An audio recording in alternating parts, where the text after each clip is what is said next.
Iba't ibang mga bansa, mga kapatid, iba't ibang mga superpower na mga bansa ang tila ba'y naghahanda na, no, sa susunod na paparating na gerang pandaigdigan, mga kapatid, no. Sabi rito sa report, mga kapatid, mula sa WION, the next war won't start with a bang. I'll begin with the base, from China's massive Pentagon-style headquarters to Russia's new outpost in the Red Sea and US and Indian expansion in the Pacific. Global powers are redrawing the map of control. Here are the top 5 powerful military facilities that will determine the next world war, mga kapatid. Eto, mga top secret, no, military bases, sabing ganon, na maaaring magsimula o makapagsimula ng susunod na digmaang pandaigdig, mga kapatid. Eto na ba yung magiging next World War III, mga tol, no? Alamin natin itong report na to mula rito sa WION. Bago natin to simulan, huwag mong kalimutan mag-subscribe. Click mo na rin ang notification bell para ma-notify ka whenever na may mga bago tayong reaction video tulad nito, mga tol. So bilang mga Pilipino at bilang mga taong nabubuhay rito sa daigdig na to, mga tol, pwede kayong magbigay ng inyong commentary sa comment section sa ibaba. Alright, so huwag na natin patagalin pa, panoorin na natin to. You can all see war in the headlines, missiles, airstrikes, talks of ceasefire. But did you know that the real preparation for the next war is happening quietly, far away from battlefields? Yan, no? Diba? Oo, sa kabila, mga tol, ng naririnig nating mga airstrike, naririnig nating mga putukan, digmaan, mga tol, no, hindi natin masyadong napapansin yung mga paghahanda na ng mga superpower, no, mga country, mga kapatid, naghahanda na sila ng mga base nila, mga base nila, kumbaga ipinoposisyon na nila yung kanilang mga kagamitan.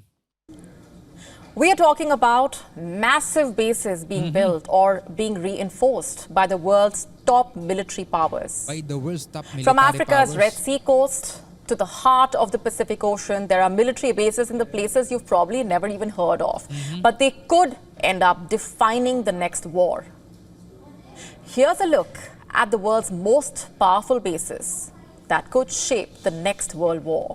So mga kapatid, tulad nga nung sinabi rito, hindi magsisimula ang susunod na gera sa isang putukan lang o sa isang sabog lang.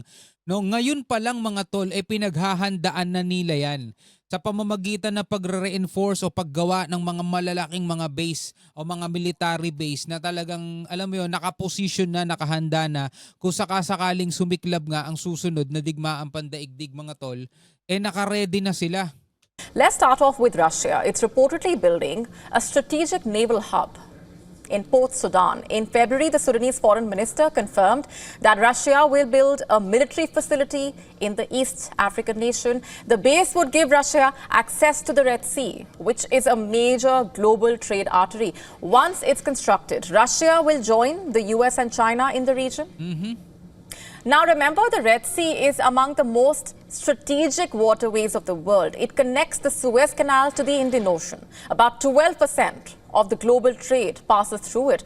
The military base would allow Russia to secure its presence on a key shipping route and increase its military presence in Africa.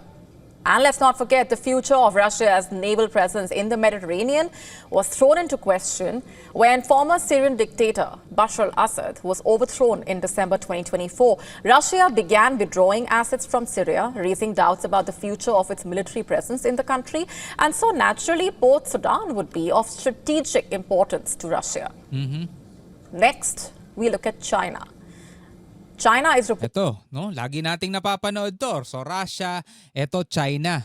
China, napakaraming mga military base na ang ginagawa sa South China Sea pa lang, mga tol. reportedly building a mega headquarters in its capital, Beijing. According to reports, the country is constructing a huge command center for its army, a facility that is basically expected to be at least 10 times larger than the US's Pentagon. Ooh. 10 times larger kaysa dun sa Pentagon. It's the sheer scale of the reported base and the secrecy around it. Hiruin mo, bakit nila ginagawa yan sa panahon natin ngayon? Diba? Masyado silang gumagastos ng sobrang laking halaga para sa mga military base, headquarters, mga tol. No? Ito na nga yung mga top secret na military base na maaring makapagsimula na mga tol o magagamit nila kapag nagsimula na etong binabantayang ikatlong labanang pandaigdigan. That has experts saying that this base could be the PLA's new nerve center, a facility designed for rapid deployment, coordination of everything from cyber warfare to nuclear readiness for that matter. Ooh. The construction of the mega-sized facility has already raised alarm among Western intelligence agencies. They think that Beijing is preparing for a large-scale or even nuclear war. Posible dahil gano'n naman talaga ang China na ngayon. At hindi lang China, maging ang Amerika. Dahil nga sa Amerika mga tol, di ba sabi pinapamadali na daw ni Trump yung pag-develop ng pinakamalaki o pinakamakapangyarihang sandata daw sa buong mundo. This facility would reportedly have heavily fortified bunkers to protect top CCP leaders if Wow. a war breaks out. Oh, may mga bunker na rin. It said the construction of the facility started in mid-2024, and intelligence analysts have already nicknamed it Beijing Military City. Next, Guam is not just a tropical island, it's America's front line in the Indo-Pacific. But you probably knew about this base. The Anderson Air Force Base is located in northern Guam. The U.S. Air Force Base serves as a strategic platform for power projection in the Indo-Pacific. Okay. And supporting deployment of air and space forces. Originally built as a B-29 bomber base during World War II, this base has been in continuous use since 1945. And now the latest report saying that the U.S. is pouring billions into expanding its airbase here. New facilities are reportedly being built to deploy advanced strategic bombers, such as the B-21 Raider. They could also be used for operations amid tensions with China and North Korea. Guam could be the launch pad for American forces in case a war breaks out with China. Yun nga, pinoposisyon na rin ng Amerika mga tol, yung kanilang mga mga gamit eh. In addition to being a base, the base in Guam also helps America counter China in the South China Sea. The goal is to strengthen America's Pacific posture and improve responsiveness of its air forces. Next up, Australia. Australia is also preparing to host nuclear submarines under the AUKUS Pact with the US and the UK. It's not just about technology. In Australia, it's about changing how fast the West can respond to threats in Asia. The Australian government, in fact, reportedly plans to put $127 million over the next 3 years to upgrade its facilities at the Henderson shipyard near Perth. It will become the maintenance hub for its nuclear-powered submarine fleet. Grabe. Remember, Australia is an important member of a grouping called AUKUS that is supposed to act as a military counterbalance to China. Dami ng mga nai-involve na bansa, no? Di ba? Mga nababanggit kanina. Dami na mga tol. Talagang hindi mawawala sa isip mo na maisip na etong susunod na posibleng maging gera ay hindi lang basta sa region-region, hindi lang basta sa bansa-bansa.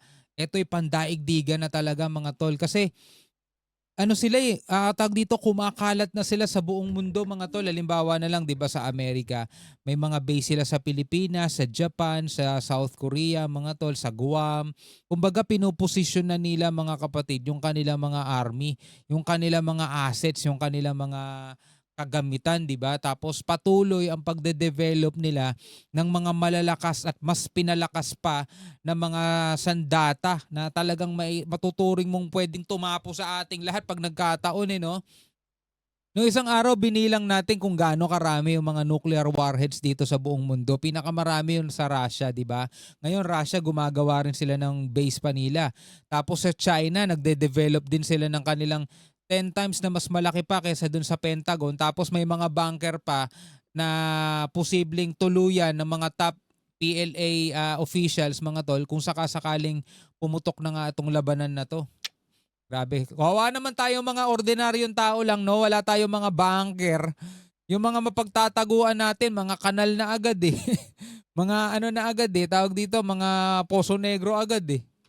And lastly, India. Not many know, but India's Andaman and Nicobar Command is quietly becoming a key player in the Indo-Pacific security. Mga malalaking mga bansa nga to mga to. India already has a significant military presence in Andaman and Nicobar Islands, including the Andaman and Nicobar Command, which is a tri-service command, and naval bases like INS Dorava and INS Baz, all playing a crucial role in India's maritime strategy in the region. Located just off the Strait of Malacca, one of the busiest shipping lanes in the world, New Delhi is building up military infrastructure like naval air stations, ports in these islands, with an aim to keep an eye on China's suspicious activities. It also helps India's growing strategic assertiveness and positioning to monitor China's string of pearls bases. Ultimately, these are not just military outposts, they are statements of intent. They tell us where the lines are being drawn and just how far countries are willing to go to project their power. Ngayon kung nakikita natin mga tol, di ba? Ito mga bansang to, mga superpower country na to, may mga top secret military bases sila na idine-develop, inihahanda na sa papalapit at malamang mangyayari nga talaga to, ayaw at gusto natin mga tol, no? Mangyayari talaga tong mga bagay na to kasi ginagastosan na nila ng sobra-sobrang mga naglalakihang halaga mga kapatid eh.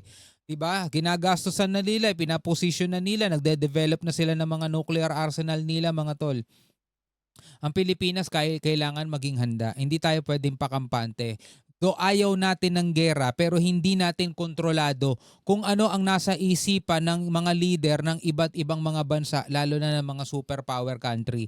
Kailangan na lang talaga natin maghanda sa mga bagay na ganyan. At syempre manalangin tayo mga tol na lagi tayo maging safe, no, sa kabila ng mga kaguluhan sa mundong ito. Laganap ang kasamaan mga tol, laganap ang mga banta ng mga digmaan. Mangyayari naman talaga yung mga yan dahil yan ang propesiya, yan ang nakasulat sa Biblia bago dumating o palatandaan na malapit na dumating ang kawakasan mga tol.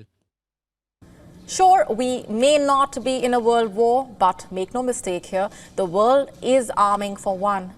And the Indo-Pacific The world is arming for one. region could be the next war theater. Diba? Wala tayo sa gera ngayon. Wala pa tayo sa World War, mga tol. No? Nakikita natin, although may nagkakaroon ng gera, digmaan sa Middle East, sa ibang mga bansa, mga tol. Pero wala pa tayo dun sa pandaigdigan. Pero kung nakikita natin, naghahanda itong mga superpower countries na to mga tol.